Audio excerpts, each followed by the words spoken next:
Smart Bangladesh বিনির্মাণে রোভারি স্লোগানে নবম ত্রৈবার্ষিক council ২০২৪ অনুষ্ঠিত হয়েছে চাঁপাইনবাবগঞ্জে।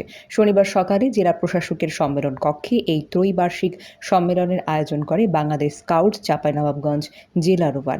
এ সময় বাংলাদেশ স্কাউট চাঁপাইনবাবগঞ্জ জেলা রোভারের সহসভাপতি এবং অতিরিক্ত জেলা প্রশাসক আহমেদ মাহবুব উল ইসলামের সভাপতিত্বে প্রধান অতিথি হিসেবে উপস্থিত হয়ে বক্তব্য রাখেন বাংলাদেশ স্কাউট চাঁপাইনবাবগঞ্জ জেলা রোভারের সভাপতি এবং জেলা প্রশাসক মোহাম্মদ আব্দুস সামাদ এবং বিশেষ অতিথি হিসেবে উপস্থিত থেকে বক্তব্য রাখেন বাংলাদেশ স্কাউটস রোভার অঞ্চলের লিডার টিমের স্কাউট ব্যক্তিত্ব প্রফেসর ডক্টর আব্দুল মজিদ।